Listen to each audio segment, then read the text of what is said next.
Este mes hemos estado estudiando familias que los evangelios registran como familias que estuvieron en contacto con el Señor Jesús. Qué privilegio tan grande, ¿no? Familias en contacto con el Señor, en contacto cara a cara cuando el Señor Jesús estuvo aquí en la tierra. Hay una familia excepcional, tal como hemos visto algunas otras. Una familia excepcional que siempre se está mencionando a un hombre llamado Zebedeo. Zebedeo se menciona en los evangelios a su mujer y se menciona a dos de sus hijos, a Jacobo y Juan, apóstoles del Señor Jesús. Interesante que en este caso se menciona al padre, Zebedeo, a su madre, no sabemos exactamente el nombre de ella, probablemente era Salomé, pero probablemente, así que mejor no ponerle nombre porque si nos equivocamos, mejor sin nombre, la mujer de Zebedeo. Y además de eso, esos dos hijos. Vamos a seguirlos tal como los evangelios nos registran esta historia de esta familia. Para empezar, debemos recordar que ellos eran pescadores. Y fue, entre otros, a ellos, a los dos hijos de Zebedeo, a los cuales el Señor Jesús les dijo: venid en pos de mí y yo os haré pescadores de hombres. Un llamado muy especial.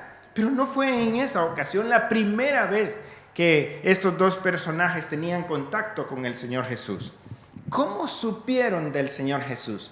Bueno, cuando el Señor les llamó a ser pescadores de hombres, era el momento inicial todavía del ministerio del Señor Jesús. No había pasado mucho tiempo, por lo tanto, sí que su testimonio, su fama, como dicen los evangelios, iba creciendo. Seguro que habrán escuchado de una o de 1000 maneras, puede ser, porque las noticias corren rápido. Pero creo que hay una manera muy especial en la cual ellos supieron de mejor manera que lo que decía la gente, de mejor manera de alguien que sí que tuvo un contacto primero con el Señor Jesús. Puede ser entonces que cuando Pedro, uno de sus amigos, uno de sus colegas pescadores, que tuvo contacto con un hombre que se llamaba Juan el Bautista, famoso Juan el Bautista. Fue antes del Señor Jesús que vino a él proclamando y diciendo: arrepentíos, porque el reino de los cielos se ha acercado. Las profecías del Antiguo Testamento decían que un profeta vendría y prepararía el camino del Mesías. Y era este Juan el Bautista. Juan el Bautista tenía unos discípulos. Uno de estos discípulos era hermano de Pedro, del apóstol Pedro, porque fue él quien había conocido al Señor Jesús antes y llamó a Pedro y dijo: ven y ve. Y Pedro pues tuvo contacto con el Señor Jesús. Esta historia está registrada en Juan capítulo 1, versículos 40 al 42. Ahora, lo interesante es que ese Pedro que ya ha conocido al Señor Jesús está allí, obviamente, pescando con sus demás compañeros de pesca.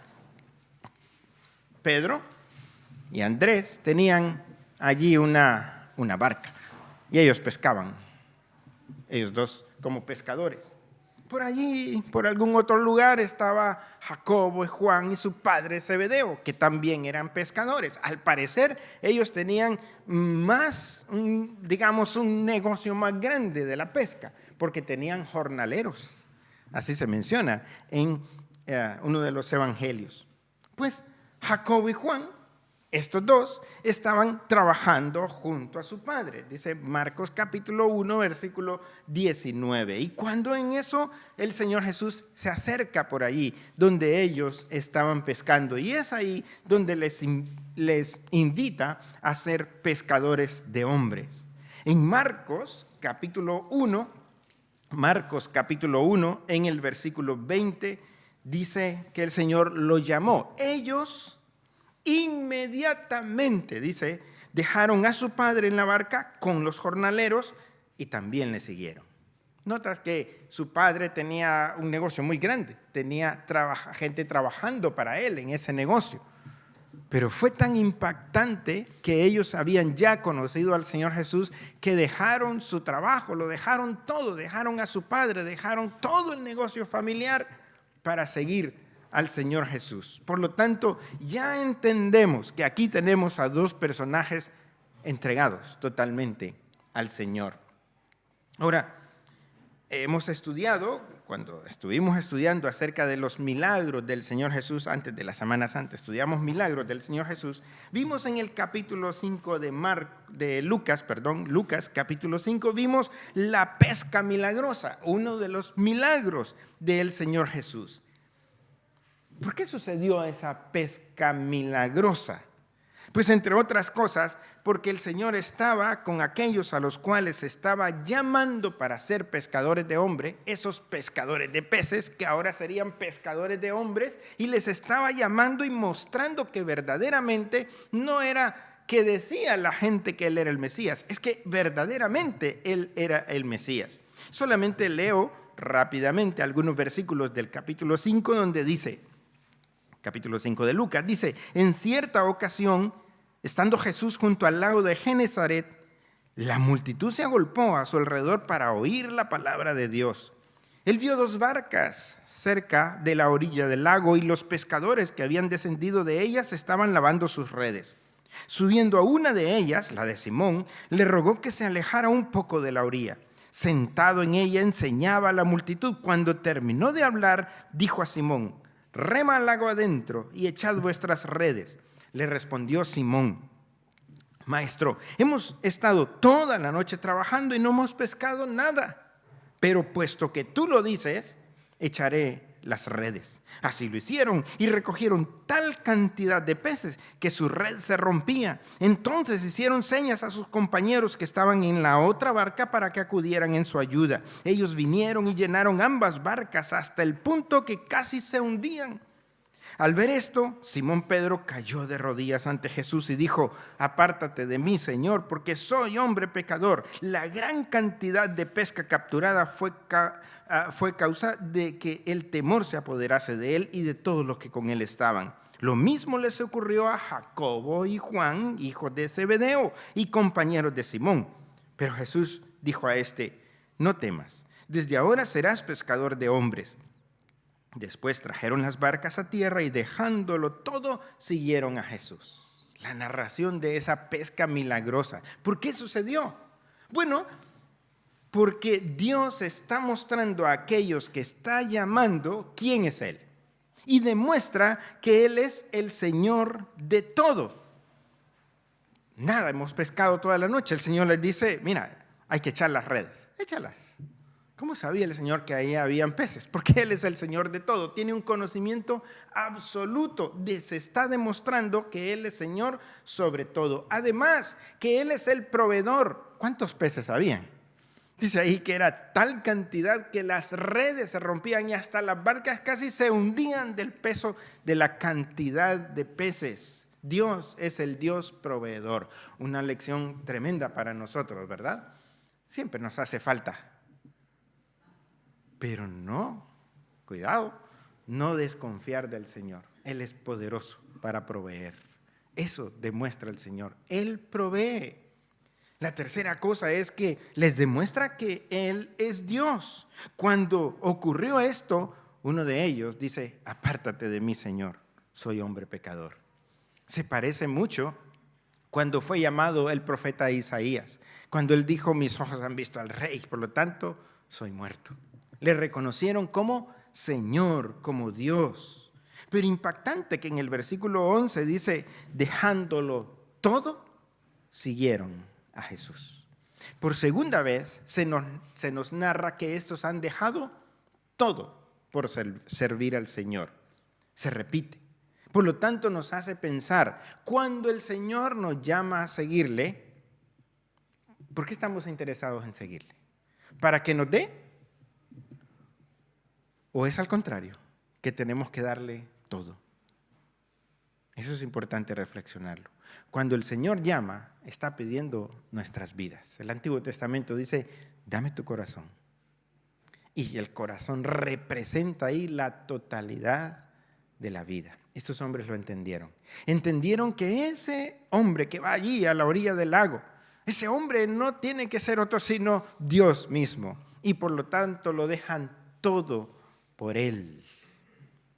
una cosa les ha ofrecido el Señor: venid en pos de mí y yo os haré pescadores de hombres. No les dice, dejad eso, os voy a dar una mejor fortuna, una gran fortuna. No dice nada de eso. Por lo tanto, el hecho de que le sigan y que lo dejen todo por Él implica una fe absoluta en el Dios que lo da todo.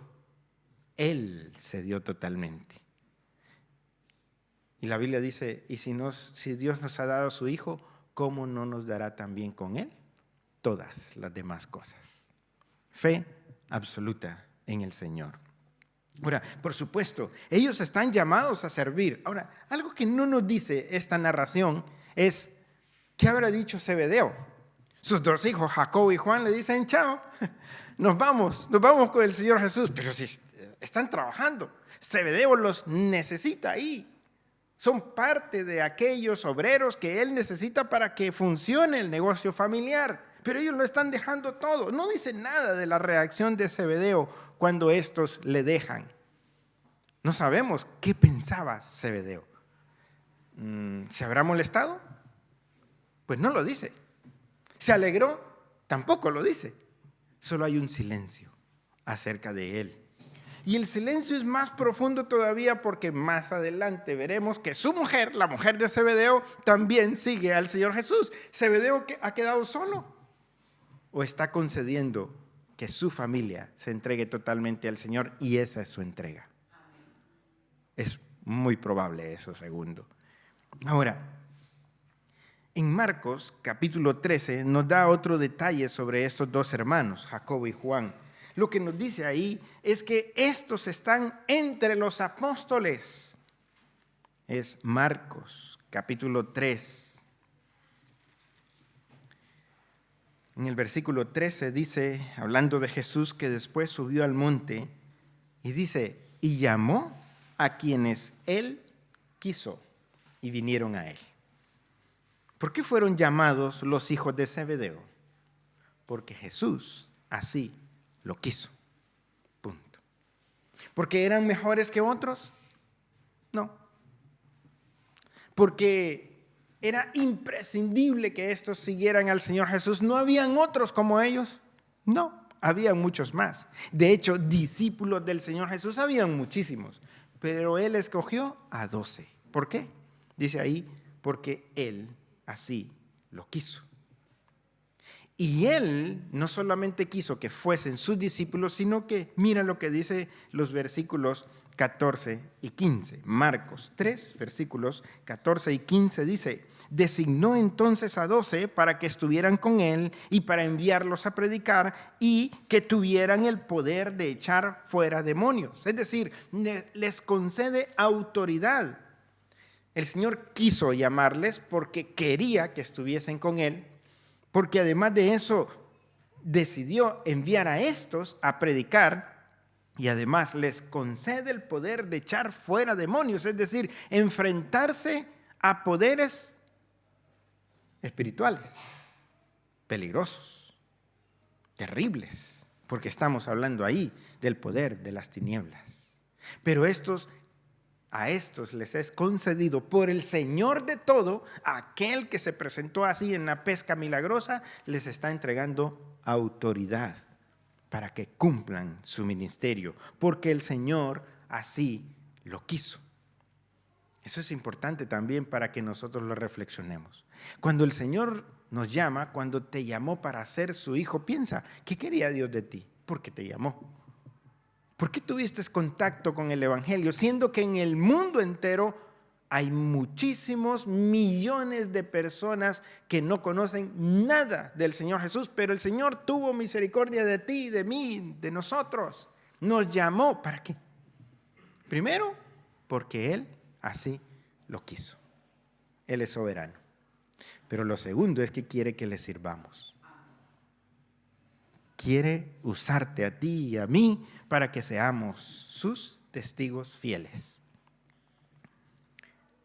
Hay un dato interesante, siempre en Marcos capítulo 3, ahora sigo leyendo, Marcos capítulo 3, voy a leer versículos 16 y 17. Dice, los 12 fueron Simón, a quien puso por sobrenombre Pedro, Jacobo, hijo de Zebedeo, y Juan, hermano de Jacobo, a quienes, es decir, a Jacobo y Juan, a quienes llamó Boanerges, es decir, hijos del trueno. Algo interesante en la Biblia es que siempre encontramos a Dios varias veces cambiándole nombre a las personas. A Abraham, Dios le llamó Abraham. A Sarai, su mujer, Dios le llamó Sara. A Jacob, Dios le llamó Israel, por ejemplo, entre muchos otros nombres.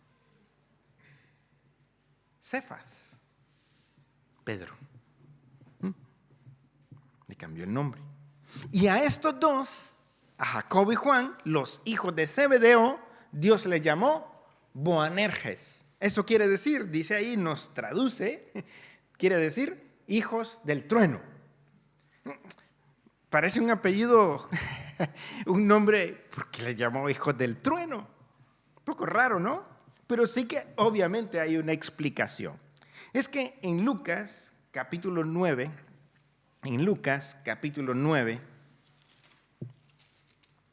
encontramos, quizás esta es la explicación entonces de por qué se le llamaba así. Bueno, en una ocasión, el Señor se dirigía allá a Jerusalén, en su último viaje hacia Jerusalén. Y dice Lucas 9:52 que envió por delante a unos mensajeros y entraron a una aldea de samaritanos para prepararle alojamiento. Pero como Jesús se dirigía a Jerusalén, los samaritanos se negaron a recibirlo. Los samaritanos no quisieron recibir al Señor Jesús. Al ver esto, dice el versículo 54, Jacobo y Juan, sus discípulos, le dijeron: Señor, ordenamos que baje fuego del cielo como hizo Elías y los destruya. Con razón se llamaban hijos del trueno. Si es que estos querían que la gente que no recibía al Señor Jesús, fuego sobre ellos, ya está. Qué temperamento, ¿verdad? Calma, calma, les habrá dicho el Señor Jesús. De hecho, les dice el Señor Jesús, versículo 55, se volvió a ellos. Quizás se escuchó esa voz enfadada de estos dos: Señor, que descienda fuego del cielo. Y se volvió a ellos y los reprendió el Señor Jesús. Y les dijo en esa reprensión: vosotros no sabéis de qué espíritu sois, porque el Hijo del Hombre no ha venido para perder las almas de los hombres, sino para salvarlas. Simplemente, dice, y se fueron a otra aldea. Si alguien no quiere recibir al Señor Jesús, que se vaya al infierno. No, dice el Señor Jesús. No es la idea. El Hijo del Hombre no vino a condenar al mundo, sino para que el mundo fuese salvo por él. El Hijo del Hombre, Jesucristo, no ha venido a perder las almas de los hombres. No, Él vino, primera venida, vino a salvarlos. Cuidado, porque hay una segunda venida que sí viene como juez. Y viene de manera terrible. Es lo que nos enseña la profecía bíblica sobre el futuro. En su primera venida, Él se entregó, dando oportunidad a la humanidad misma para que fuese salva. Estamos todavía en ese tiempo, en el tiempo donde el Señor está llamando a las personas a la salvación. Tristemente, la gente responde de manera adversa al llamado de Dios. Y Dios nos llama de muchas maneras. Ay, cuánto agradezco al Señor que ya no estamos con las mascarillas. Pero qué fuerte, ¿verdad? 2 años, ¿cuánta gente ha muerto? Y la gente no ha reflexionado. La gente que está viva no ha reflexionado. Dice: mira, estoy vivo por la gracia de Dios. Esta semana creo que fue, ¿no?, lo que veíamos en las noticias, ¿no?, que salían estadísticas. ¿Qué piensa la gente después de pandemia, post pandemia, sobre Dios? Parece ser que le interesa menos las cosas de Dios que antes. Qué triste, qué triste. Nos encontramos tantas personas cuando les compartimos el Evangelio que dicen: no me interesa. Mira, este es el regalo de Dios, Jesucristo. El regalo de Dios es vida eterna en Cristo Jesús. No me interesa, dice literalmente mucha gente. Qué triste. ¿Oramos como los hijos del trueno o actuamos como el Hijo de Dios? Él tiene compasión. Él tiene misericordia para con nosotros. Es que así somos rebeldes. Pero Dios es muy misericordioso y compasivo, dice la palabra del Señor. Así es que no tomemos la actitud aquella, porque por eso el Señor reprendió a aquellos. Por supuesto, se entiende, en su carne querían eso.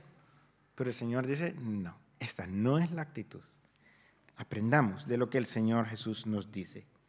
En Mateo capítulo 20, versículos 20 al 21, Mateo capítulo 20, versículos 20 al 21,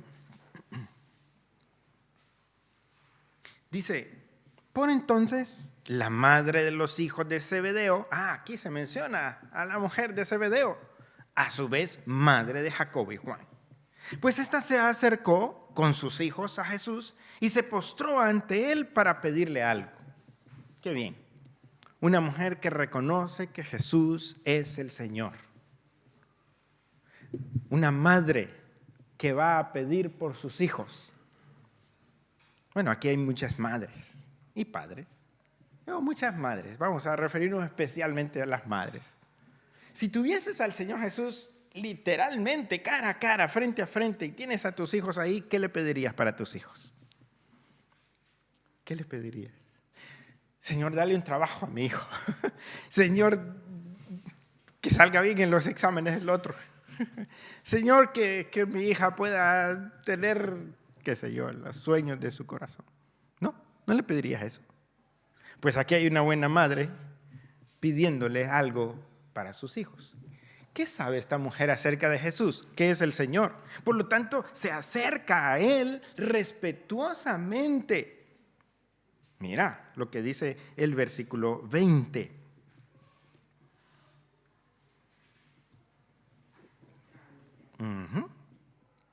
Postrada. Se nota que sabe quién es Jesús. Luego, versículo 21, el Señor Jesús, muy tiernamente, le dice, ¿qué quieres? Sabe que le va a pedir algo, por supuesto. Ella respondió, ordena que en tu reino... hay otra cosa que sabe del Señor Jesús, que Él tiene un reino, que Él es el Rey. Él es el Señor, Él es el Rey. Lo sabe esta mujer. Y confía, porque el Señor Jesús allí no tiene nada. Es que Él así lo dijo, el Hijo del Hombre no tiene dónde recostar su cabeza. No tiene nada. ¿Cómo sabe que es Rey? Por fe. ¿Cómo sabe que tiene un reino si no tiene ni casa? Porque tiene fe. Es una mujer de fe. Es una mujer tierna para con sus hijos. Por lo tanto, dice, se postra ante el Señor y Rey y le dice, ordena que en tu reino estos dos hijos míos se sienten el uno a tu derecha y el otro a tu izquierda. Vaya petición. Ella sabe que Jesucristo es el Rey. Pues Señor, yo quiero que mi hijo sea primer ministro en tu reino. ¿No te parece que es una buena petición como madre? Quiere lo mejor para sus hijos. Ahora, vaya petición, ¿eh?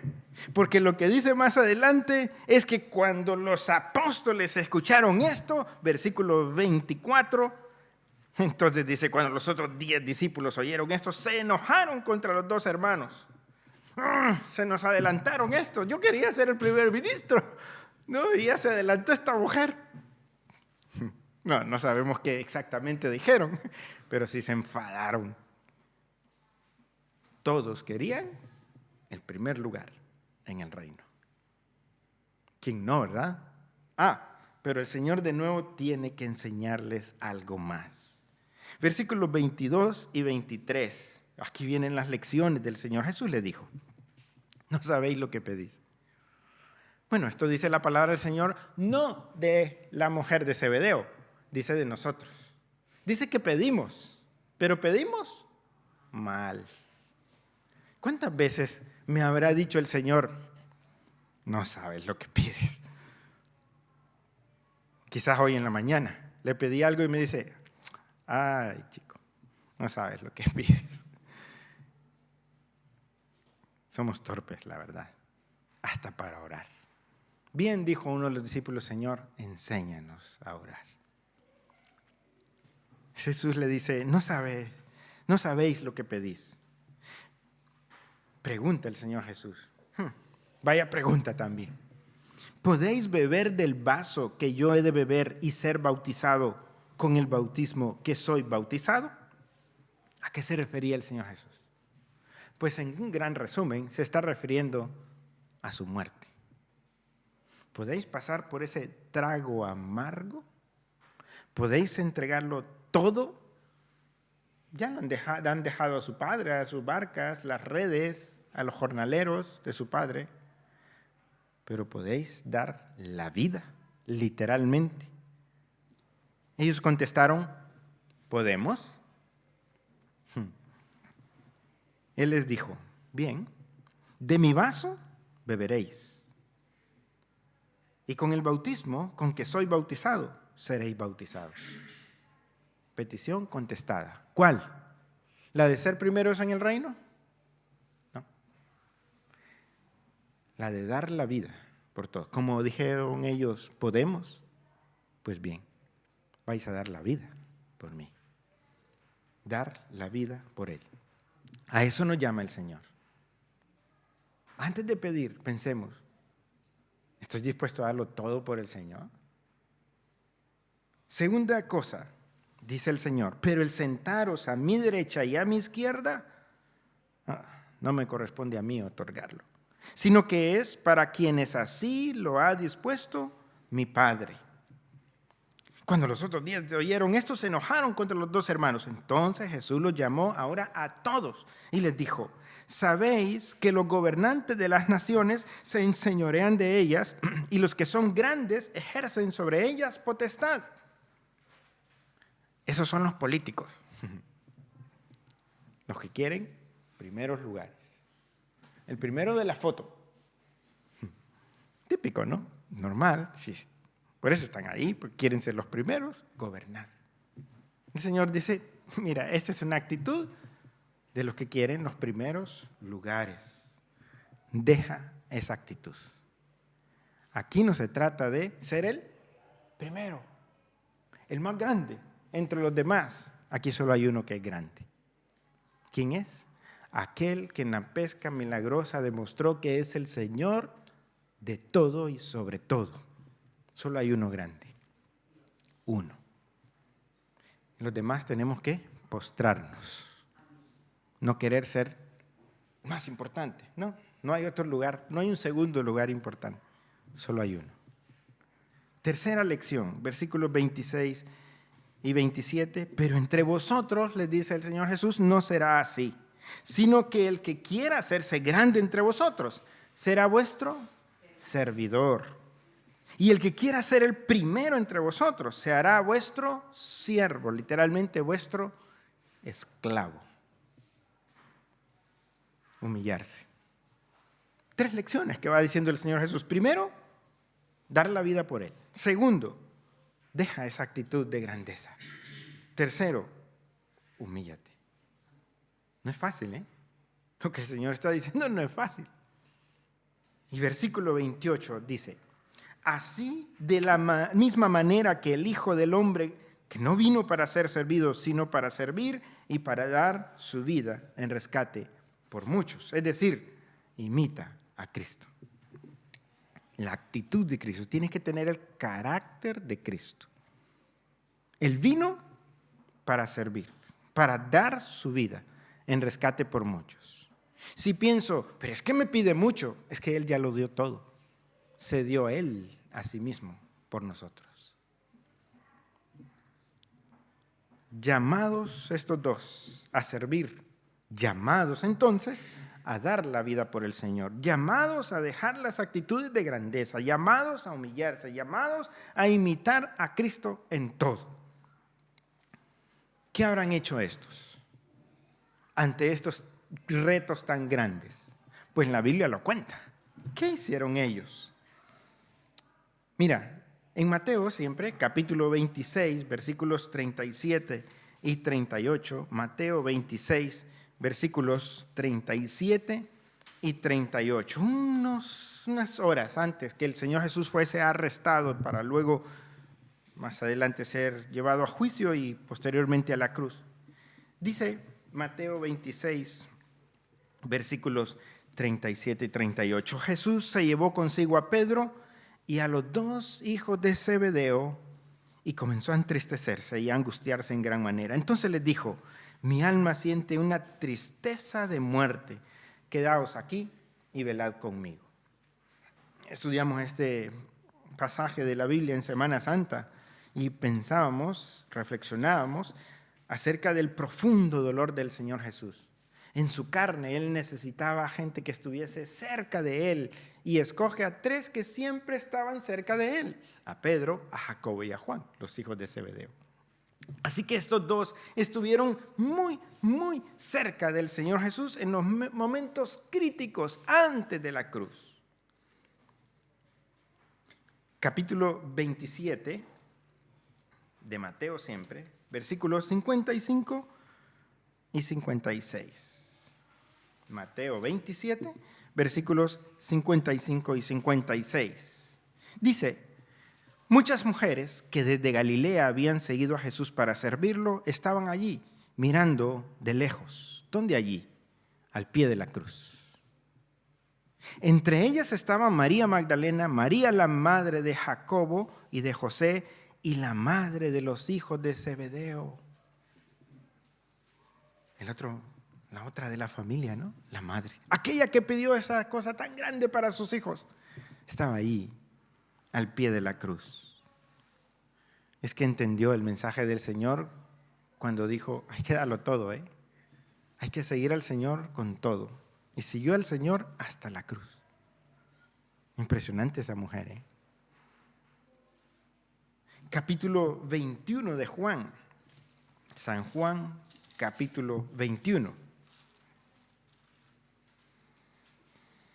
En los versículos 1 y 2 dice, Juan capítulo 21, 1 y 2, después Jesús se manifestó otra vez a sus discípulos junto al mar de Tiberias. Se presentó de esta manera: estaban juntos Simón Pedro, Tomás, apodado el mellizo, Natanael, el de Caná de Galilea, los hijos de Zebedeo y los otros dos de sus discípulos.